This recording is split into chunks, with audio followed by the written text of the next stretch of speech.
Hello, good evening. It's News 360 coming to you live from the News Hub here at Adesawe Kanda. I am Portia Gabor. And I am Martin Asiedu-Dartey. These are the headlines for the next 1 hour.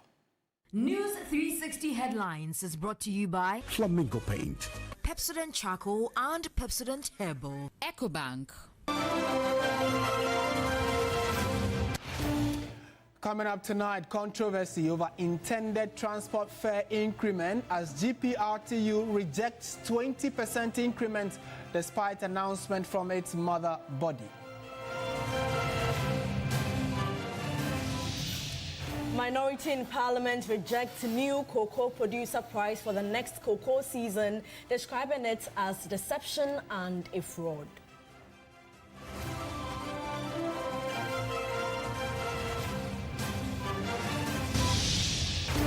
Also coming up, President Mahama charges African leaders to build a resilient and self-sufficient health system.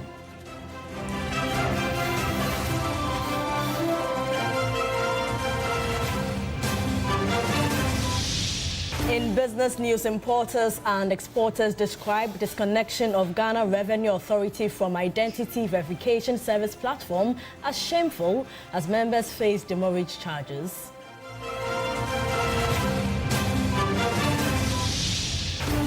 On the international front, Cameroon's Constitutional Council upholds decision to reject the candidacy of Paul Biya's main rival, Maurice Kamto.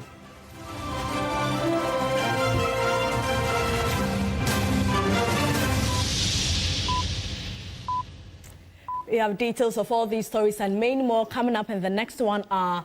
Do stay with us. And we are starting from issues of transport, and the Ghana Private Road Transport Union, GPRTU, has rejected a 20% increase in transport fares announced by the Ghana Road Transport Coordinating Council, insisting it was not consulted. The GRTCC says the fare adjustment set to take effect on Thursday, August 8, 2025 is due to the 1 cedi fuel levy and the rising cost of spare parts. Gabriel Jackson has more on this report.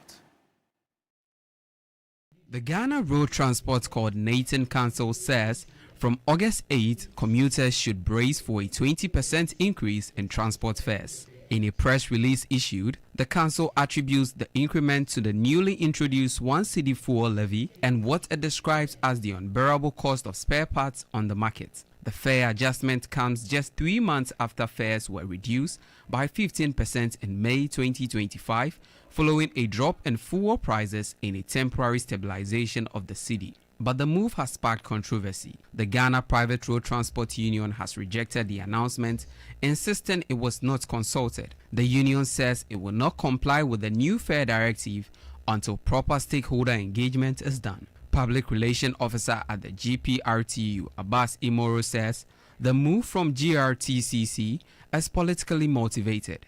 That is coming from GRTCC. We are not part of that. Normally, the two of us signs a communique, but I believe they are seriously into politics this time, so they went solo, not at all. Until our leadership speaks, we shall dwell on what our leadership says. We are not part of what GRTCC come up with. We are not part of that. Some drivers, however, maintain the move from GRTCC as a positive move and will help drivers cater for their losses. It's good for the drivers to have an increase, and it should be more understandable so that we can manage ourselves. And I think it's a good idea because as of me, I'm a transport driver. I do trotro. Sometimes you may go to the market, you want to buy something, the price is high, but what you work is too small. So at least we need that increasement for our job to be good for us, because we have a family, attend to. Some passengers and traders share their thoughts on the move by GRTCC. The problem should be tackled from its main source, because at the end of the day, it ends up affecting our daily lives. And then now it's going to 20%, meaning it's going to be an extra cost than what we are currently used to now. So I think maybe something should be done about it. But there has been a reduction, so everything will be easy. But now that they've increased the, I think it will cause more harm than good. It won't help us because we are from distant vicinity, so increasing the transport fares won't favor us. So government should help us. Bills are okay now, and if transport fares are reduced, we can also reduce the prices on goods. The standoff raised uncertainty over what passengers will actually pay come Thursday as negotiations between the two key unions remain unresolved. And in the midst of the controversy surrounding the new fare increments, the Chamber of Petroleum Consumers, COPEC, has waded into this argument, siding with the GPRTU in rejecting the increments. Duncan Amoah is the Executive Secretary of COPEC and joins me on phone. Duncan, thank you so much for your time. First of all, is the 20% proposed fuel transport hike justifiable? Thank you. Good evening. Thanks for having me. I doubt any well-meaning Ghanaian would encourage what the Ghana Road Transport Coordinating Council is seeking to do. In view of the current economic circumstances prevailing within country, and then again, even the matrices that inform the computation of transport fares at this point would not suggest to anybody well-meaning to think of increasing transport fares. I say this on the back of the fact that just a year ago, if you do the year-on-year comparative analysis of even your fuel pricing, you would realize that even with the introduction of the new 1 Ghana levy per litre, prices that Ghanaians pay for fuel as of today, you are still about an average of 1 Ghana cedi 60 better than exactly a year ago today. Again, for diesel, you are about 50, 60, 70 pesos better than you did pay for a year ago. And so if someone says that the cost of the variables that informs the computation of transport fares is bad, and for which reason we should go and increase transport fares, the numbers do not suggest so. The cost of parts, if you speak to the Aboso spare parts dealers, they will give you an indication that it has gone up by some 20-30%. And so that would mean that if I bought a car tire previously for 600, a used tire, I'm likely to get it for 500 today. If I bought brake bands for 200, it is likely I'll get it for 150 today. So if you put these together, coupled with the fact that there's a general inflationary decline within country, it becomes quite difficult to see how anybody would wake up rightfully or justifiably to say that I am not even looking at 10% increase in transport fares or something, or a decline further, but I'm looking at an adjustment upward. I think that it is ill-conceived. It must not be entertained.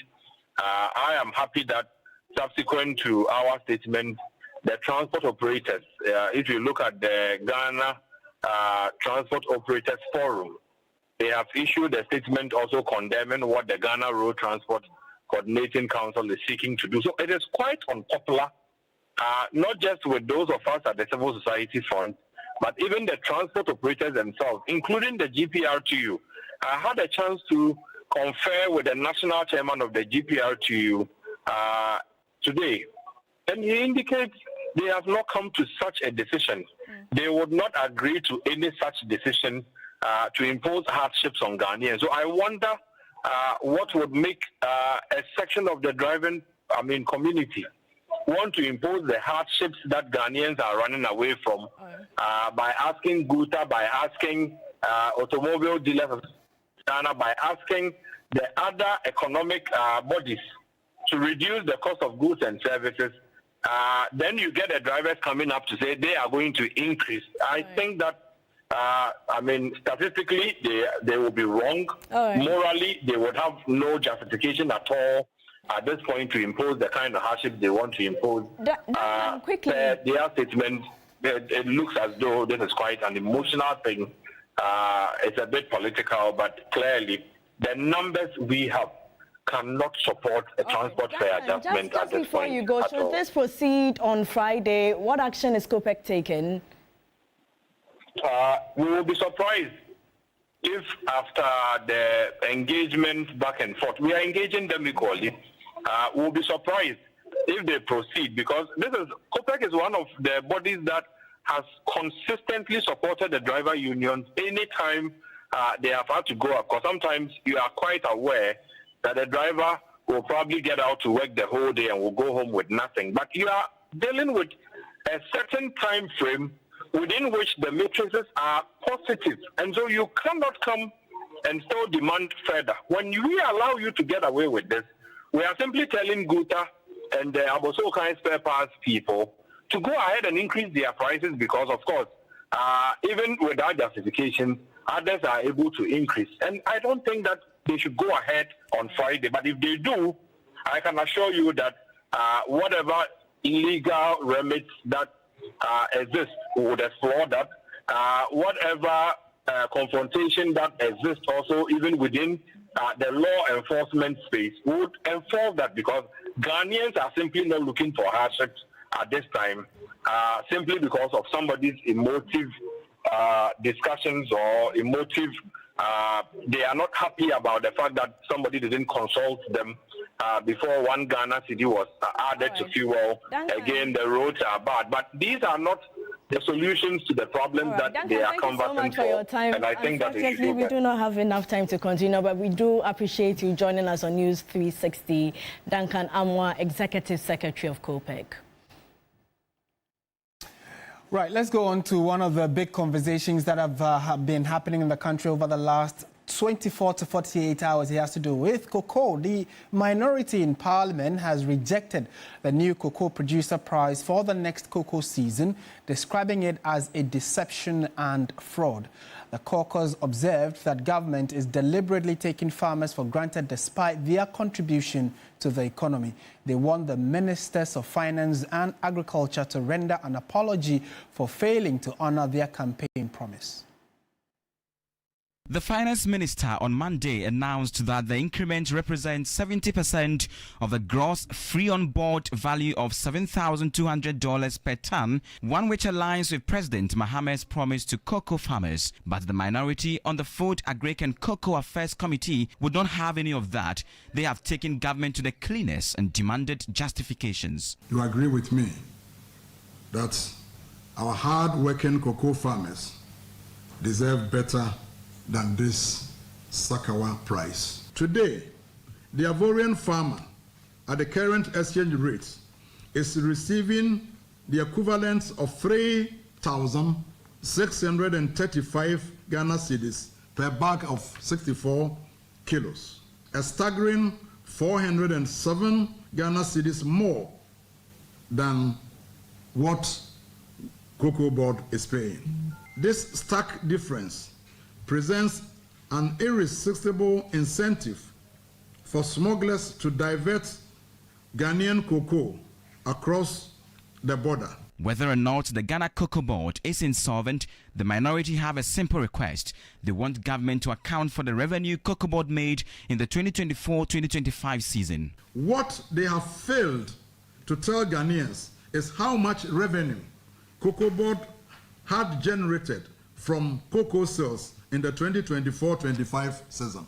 Is that amount in excess of 3 billion? And at the time, the exchange rate was 15 Ghana cedis to $1. And I do that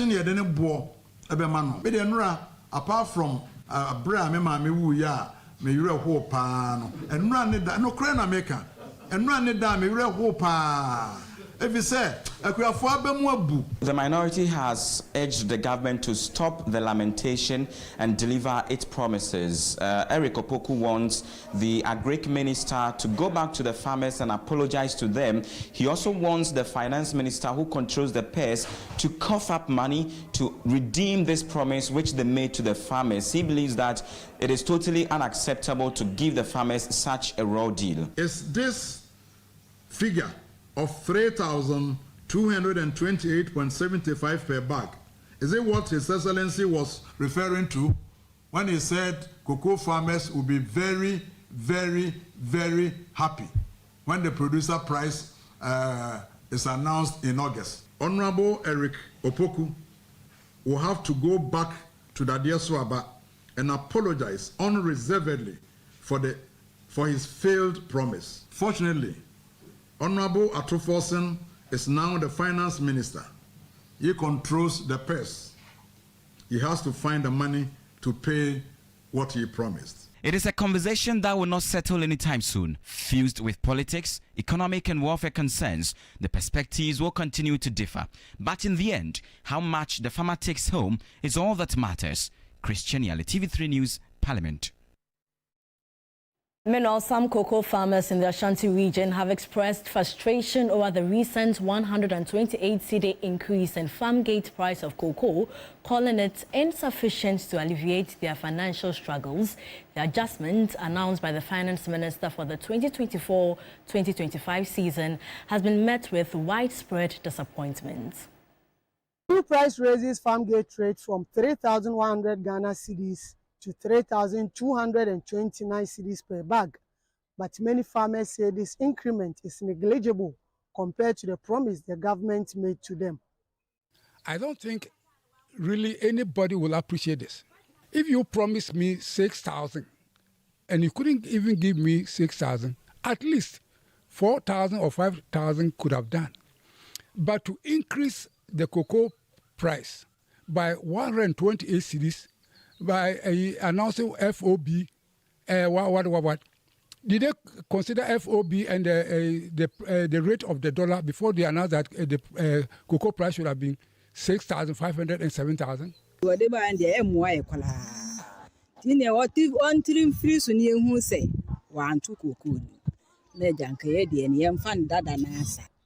Farmers report that the cost of key inputs such as fertilizers and pesticides have been squeezing their already thin profit margins. Some fear that the meager price adjustment could lead to increased smuggling of cocoa to neighboring countries, offering better prices, and also reduce production, as farmers may abandon cocoa for more lucrative crops. If I'm at the border with Ivory Coast, I don't think I'll sell my cocoa in Ghana. I'm asking Dr. Atuforsen, you should set up a foundation, a Two Austin Foundation, and I will donate 128 cedis, 75 pesos to him for every bag of cocoa that I'll harvest this year, so that I'll let him know that without his 128 cedis, 75 pesos, I will survive. I currently own a 4.5-acre cocoa farm, but I'm considering selling it to explore other business opportunities, as cocoa farming has not been as profitable as expected. Without better compensation, the cocoa farmers say Ghana risks losing them to alternative livelihoods, threatening the country's cocoa dominance in the long run. Ibrahim Abubakar, TV3 News, Ashanti region.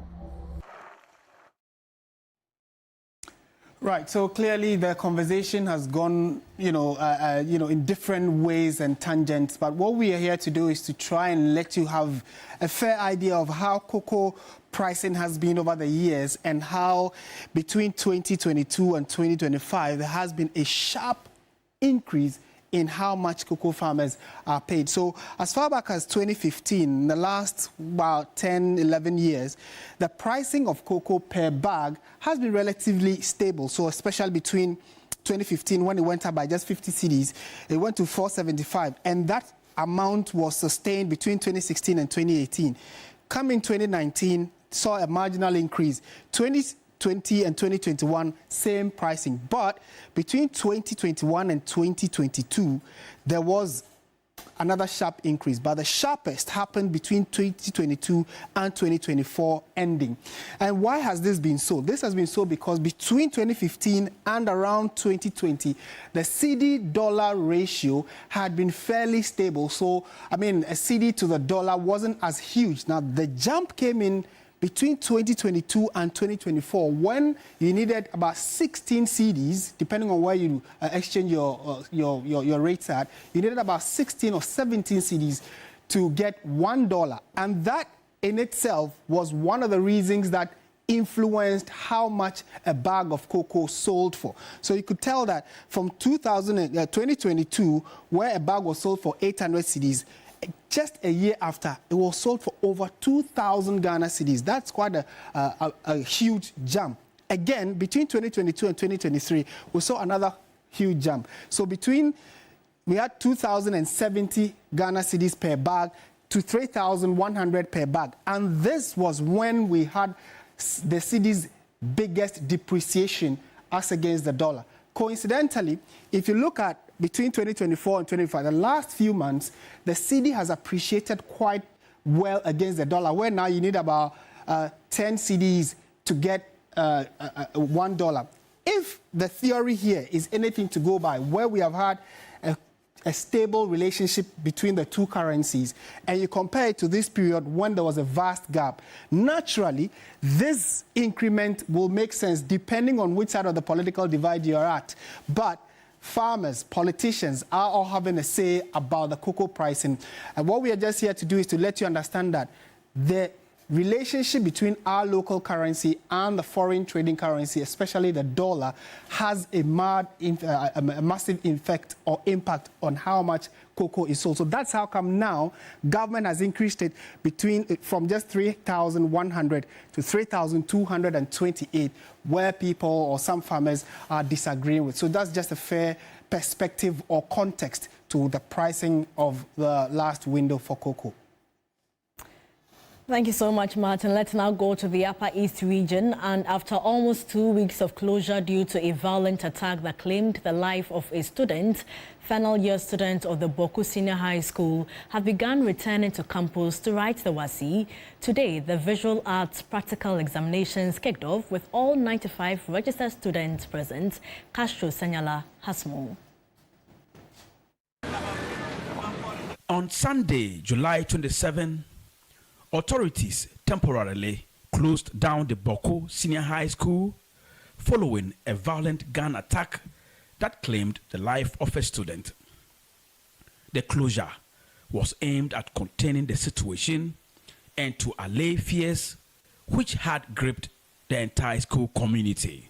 While the closure was seen as a necessary safety measure, it came at a critical time when final year students were preparing to sit for the West African Senior School Certificate examination. Following high-level deliberations and a blood-cleansing ritual by the traditional authority, the school has now been partially reopened, strictly to allow final year students to write their exams under enhanced security. The campus, we are safe. Yesterday that I reported, when I came, I saw the militaries around. So they were taking care of us. We're safe here. All the places get free. The security are here guiding and protecting us. They go once in a while around the campus. So we are begging our colleagues, those who are in the house, to report back to school, and we will focus on our work. I just arrived and I see that our campus, we are safe. I can see militaries around, so I can encourage my colleagues that are in the house to come without fear. We are safe. So far, over 400 of the 703 registered WASI candidates have reported back to school with new security deployment and measures in place. The headmaster of the school, Reverend Abogbila Bukari, is appealing to the Ghana Education Service to reopen the school for full-fledged academic work. So far, yesterday we had 319 students reporting for the first day that we reopened. As at now, we have exceeded 400. I can say that the place is safe. We have put in place a number of measures. Now we have 24-hour police service on campus. All the gates leading into the school have been locked. I can confidently say that the school is safe. Look, if the school wasn't safe, the teachers would have been the first to react. Whether or not his appeal will be taken on board, time will tell. For TV3 News, Castro Sinyala, Bawku, Upper East Region.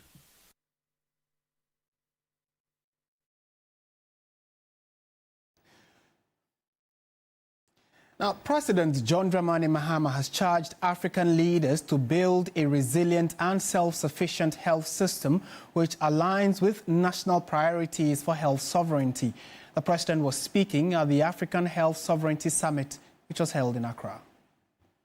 Africa Health Sovereignty Summit brought together African heads of state, policymakers and global health stakeholders to discuss and endorse the Accra Initiative, a bold roadmap for reforming global health governance, fostering a new era of health sovereignty rooted in national ownership, investment and leadership.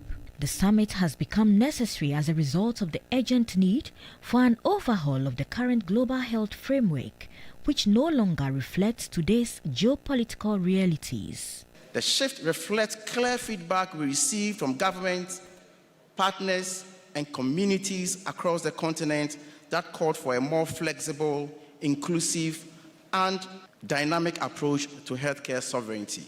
Former President of Nigeria, Olusegun Obasanjo, would want the expansion and enhancing of the national health insurance schemes across member African states.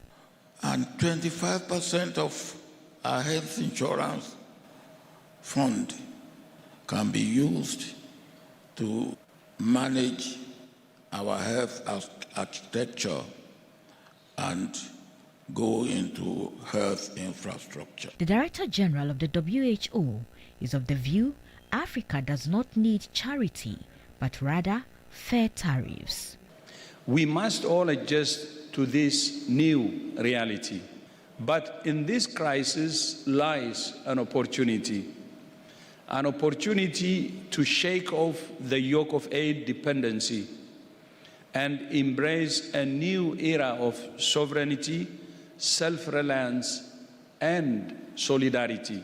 In his opening remarks, President Mahama emphasized the need for Africa to take charge of its health destiny, stressing that the continent must no longer be a passive recipient of aid, but instead take full ownership of its health agenda. Africa must no longer be the patient. It must be the driver. It must be the author. It must be the architect and the advocate of its own health destiny.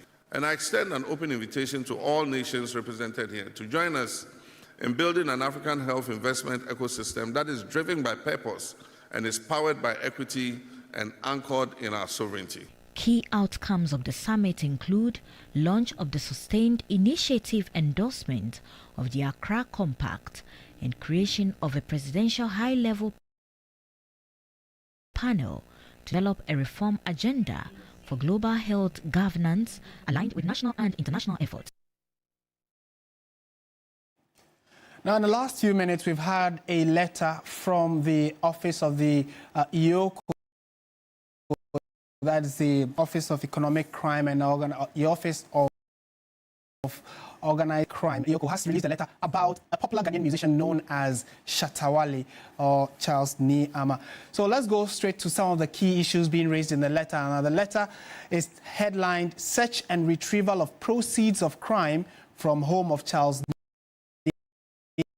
Niama, aka Shatta Wale." And part of the letter says that in June this year, the Economic and Organized Crime Office, acting on a 2023 request from the FBI in the U.S., undertook an operation which led to a lawful search in the home of Shatta Wale, which is at Trasacco Valley, Phase 1 in Accra. The operation, which was undertaken by Surveillance and Asset Recovery Unit of EOCO, discovered and seized a 2019 Lamborghini Urus, which the FBI and the Justice Department have tied to the proceeds of the criminal enterprise of a gentleman known as Nana Kwabena Amwa, who is currently serving an 86-month sentence for several financial crimes in the U.S. The car was seized from one Charles Niama, a.k.a. Shatta Wale. The officers were professional and civil, and the search and seizure occurred without incident.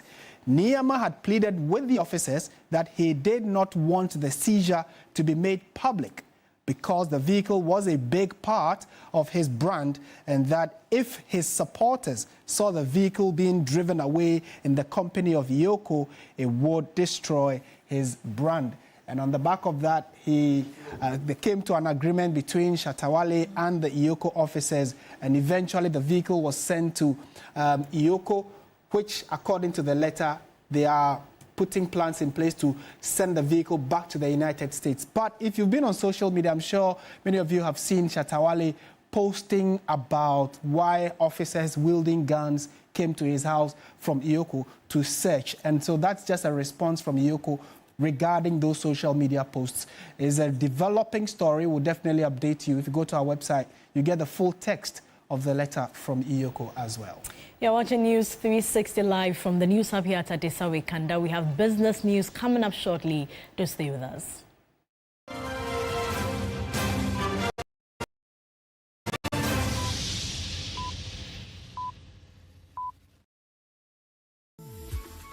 I love President Charcoal. Why? When there's so many other charcoal toothpaste. There's both charcoal and lemon. Oh, does it? Yes. Look right here. Yes.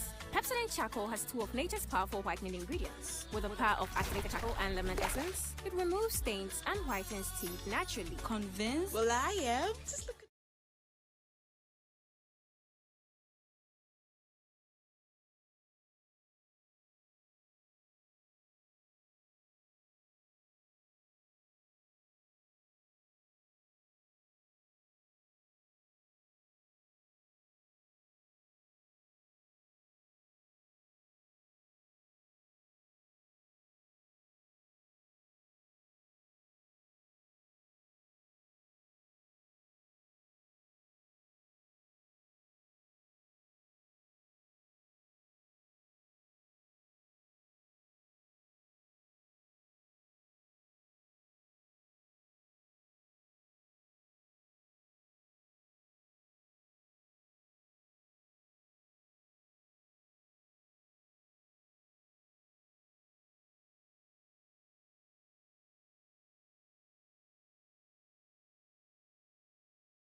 reporting from the Takoradi Market Circle. From the heart of the Upper West Regional Capital. From the heart of the Ashanti Kingdom. Reporting from Sunyani.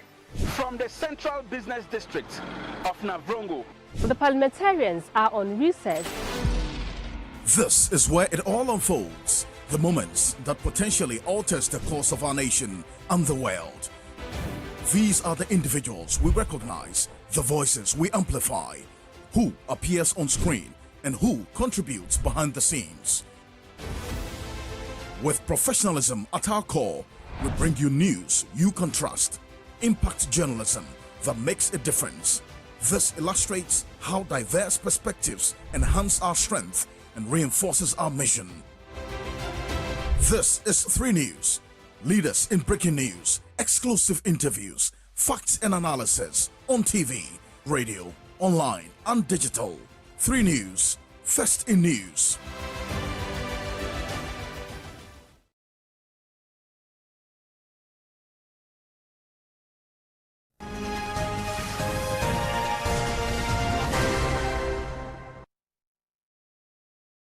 Let's do business now, shall we? The Importers and Exporters Association of Ghana has described the disconnection of the Ghana Revenue Authority from the identification verification system by the National Identification Authority as shameful.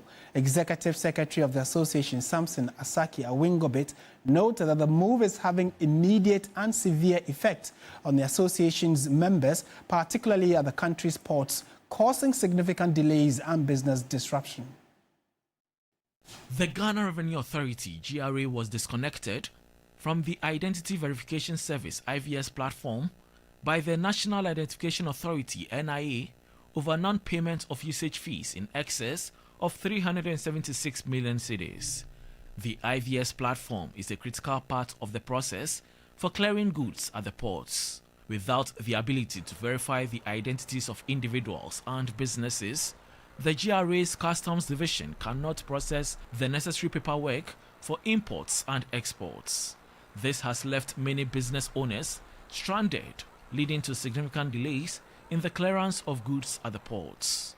I think that this is a shame. They should apologize to Ghanaians, especially those who wanted to clear their cargo at the port. Because of this banter between NIA and GRA, you have to end up paying demurrage and rent. Many importers cargo are running to demurrage if they cannot verify it by NIA, GRA on the NIA system before you can proceed to do the entrance. The situation creates a great deal of uncertainty for the business community.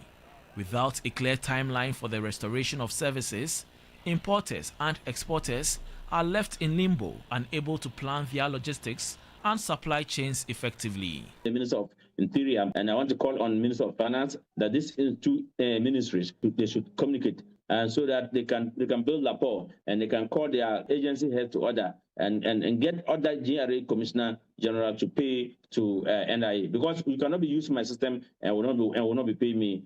The NIA has stated that the disconnection is a measure of last resort due to the severe financial strain it is facing from unpaid debts from various government institutions. In more business news this evening, South Africa's largest grocery retailer, Shoprite Holdings, has announced it is selling its operations in Ghana and Malawi, a move that marks yet another step in its withdrawal from several African markets. In a statement issued on Tuesday, the retail giant said it had received a bidding offer in June for its 7 stores and 1 warehouse in Ghana, with the sale described as highly probable. In Malawi, an agreement was signed on June 6 to sell 5 stores pending regulatory approvals from the country's Competition and Fair Trading Commission and the Reserve Bank of Malawi. A report by Reuters noted that the decision forms part of Shoprite's broader strategy to consolidate its operations and focus more on its South African base, which remains its largest and most profitable market. Shoprite had previously embarked on an aggressive expansion drive across the continent, becoming Africa's leading supermarket chain, operating in about 15 countries at its peak. However, challenges such as currency instability, high inflation, import duties and dollar-dominated rents have made operations in several countries unsustainable. The company has already exited Nigeria, Kenya, Uganda, Madagascar and the Democratic Republic of Congo. In Ghana, Shoprite has faced stiff competition from both local and regional players, along with operational difficulties. The company had also limited investments in its foreign branches, opting to redirect capital toward strengthening its South African presence. Despite the exits, Shoprite said it anticipates strong performance from its remaining operations. The group expects headline earnings per share to rise between 9.4% and 19.4% for the 52 weeks ending the first half of the year, while sales from continuing operations are projected to grow by 8.9% to $14 billion. As of Tuesday morning, Shoprite shares had dropped by 2.6% on the Johannesburg Stock Exchange following the announcement. Absa Bank Ghana has taken a significant step towards improving healthcare delivery in the country by commissioning a borehole at the Nungwa Lekma Polyclinic. This initiative aims to provide a reliable source of water for the polyclinic, enhancing its ability to deliver quality healthcare services to the community. This year alone, Absa Bank Ghana has contracted 21 boreholes across the country. The borehole is a welcome development for the Lekma Polyclinic, as it is expected to alleviate the water challenges faced by the polyclinic. This will enable the facility to provide uninterrupted healthcare services. Member of Parliament for Krowo and Minister for Gender, Children and Social Protection, Agnes Namomulate, commended the bank for the initiative. You get hired for a purpose. You go home and then you realize that your energy has been spent on something very worth its while, and then the impact you make in people's life goes a long way to give you some fulfillment. The people of Krowo, all opinion leaders, traditional leaders, religious leaders, myself, we are grateful. Managing Director for Absa Bank, Dr. Asiedu-Dartey and Portia, said the commissioning is part of its corporate social responsibility. For us, this borehole is not just a project, it is a promise. A promise that will continue to invest not just in buildings and profit, but also to invest in people and in the communities in which we do operate. We envision a future where clean water is accessible in every community in Ghana, where every child is able to access clean water, where banks are known not just for profit, but also for the impact that we make. Medical Superintendent of the Nungwa Lekma Polyclinic, Dr. William Ochre-Frimpong, also expressed his excitement over the project. This intervention from Absa would ensure that we have constant, reliable water, and also save us the costs that we incur from having to buy from tankers every now and then. Well, let's find out how the Ghanaian cedi is pairing up with the other foreign trading currencies and also the commodities market.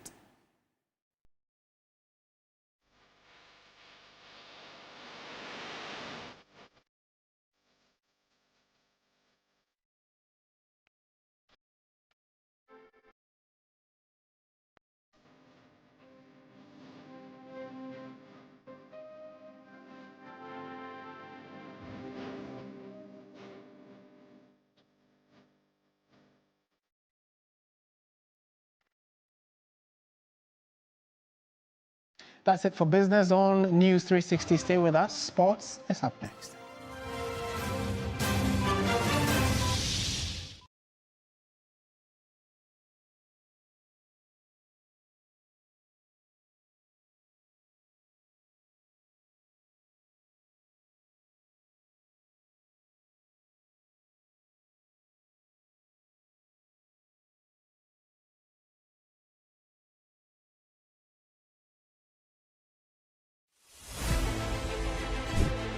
Reporting from the Takoradi Market Circle. From the heart of the Upper West Regional Capital. From the heart of the Ashanti Kingdom. Reporting from Sunyani. from the Central Business District of Navrongo. The parliamentarians are on recess. This is where it all unfolds. The moments that potentially alters the course of our nation and the world. These are the individuals we recognize, the voices we amplify, who appears on screen and who contributes behind the scenes. We amplify. Behind the scenes. With professionalism at our core, we bring you news you can trust. Impact journalism that makes a difference. This illustrates how diverse perspectives enhance our strength and reinforces our mission. This is 3 News. Leaders in breaking news, exclusive interviews, facts and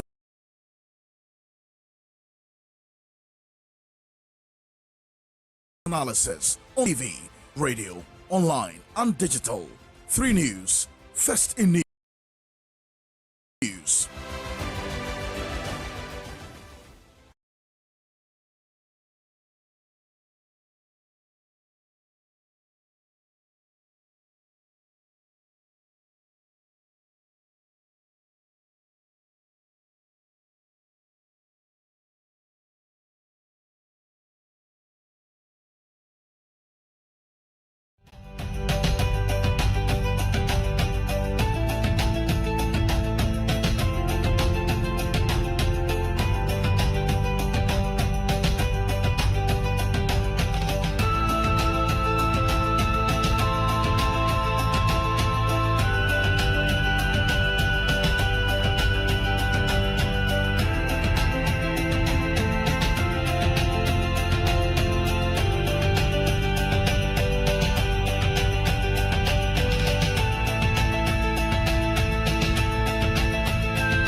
You buy Sasso insecticide spray and coil.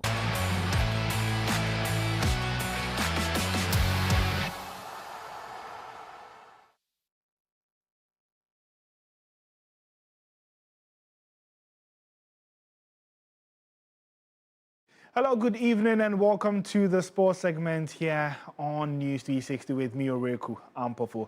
We do start off with our first story where former Arsenal midfielder Thomas Partey has been granted conditional bail after being charged with 5 counts of rape and 1 count of sexual assault. The 32-year-old Ghanaian appeared at the Westminster Magistrates Court on Tuesday morning. We have more details for you in the following report. Partey is free to keep working as a footballer after he was granted conditional bail following his first appearance in court on charges of 5 counts of rape and 1 count of sexual assault.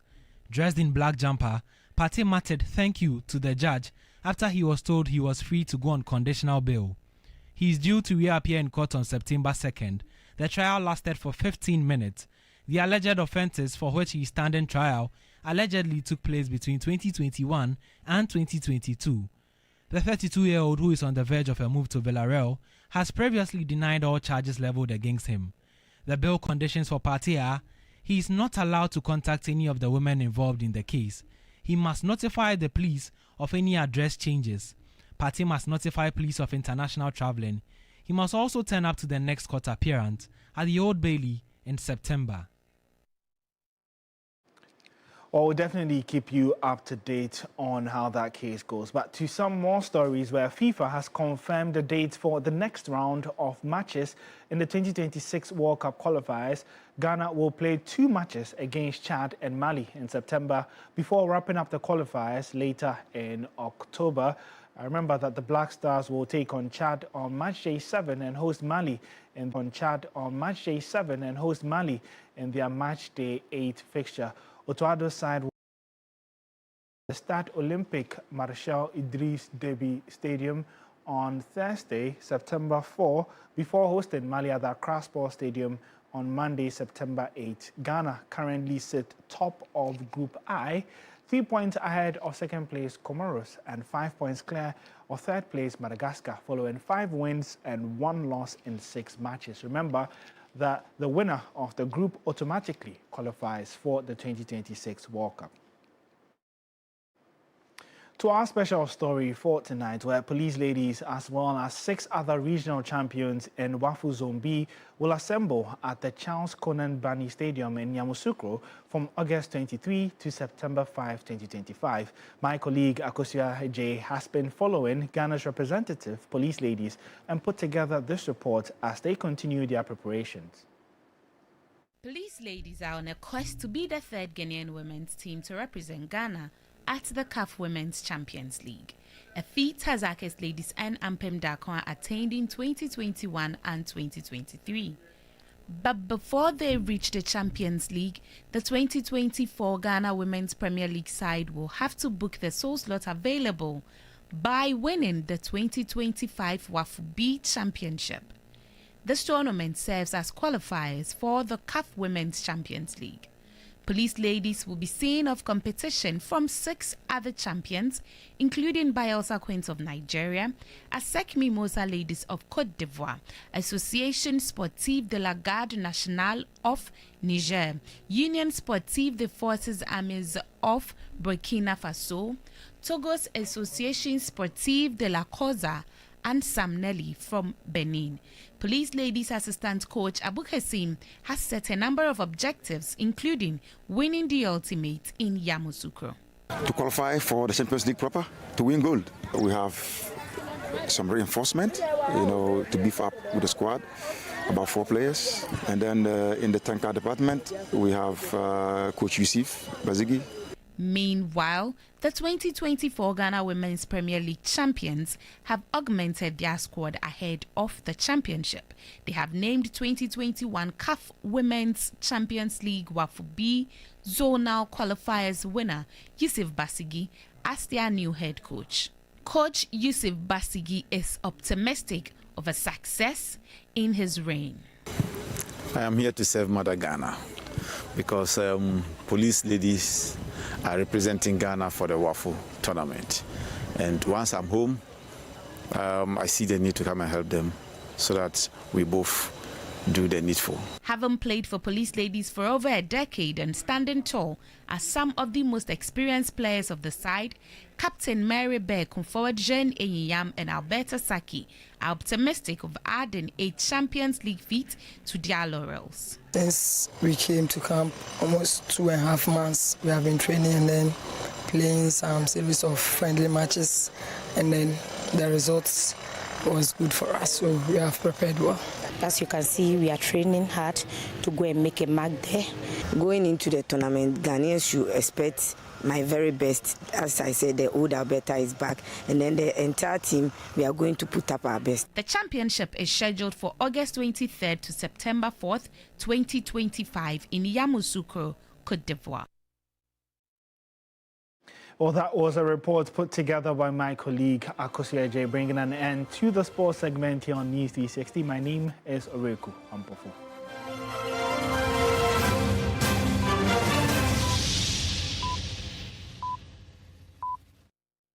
In my line of work, a confident smile is everything. Kale Charcoal Toothpaste keeps me on top of my game and ensures my smile is always radiant and bright. With the tiring nature of my job, we spend several hours under the scorching sun. Keep our teeth white and our breath fresh all the time. We use none other than Kale Charcoal Toothpaste. Kale Charcoal Toothpaste. You want to catch it and then the kids one. Some of your kendini. And who be here? Some make us a papadia to a mammy man for. Kel tacos natural ingredients. And a bomb is.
Policy development and collaboration to boost tourism and the creative arts as key pillars of the economy. The board, made up of professionals from diverse fields, pledged a commitment to advancing the sector. The event was attended by ministry officials, GTA representatives, and stakeholders from the tourism and creative arts industry. The inauguration comes at a crucial time as Ghana seeks to boost economic growth through tourism and cultural heritage initiatives. Grammy-nominated Nigerian singer Ira Star would headline the 2025 Afro Nation Festival in Punta Cana, Dominican Republic, alongside Sexy Red and DJ Maforisa.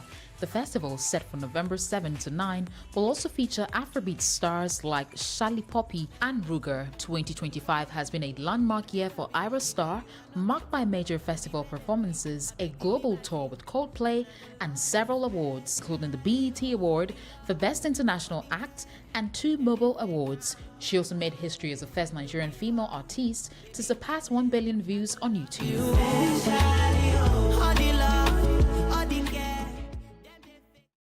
Time now for international news.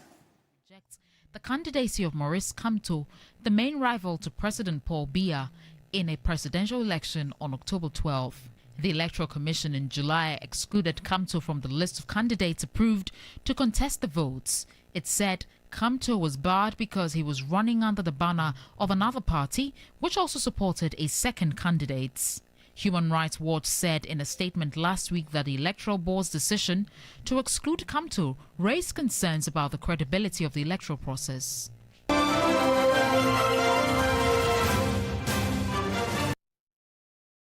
And that's it for our package this evening. Remember that at 9 p.m., Beatrice Edu will come your way with Agenda. I am Martin Asiedu-Dartey. And I am Portia Gabor. Do join Alfredo Kansa at 10 p.m. for Ghana Tonight. Good evening.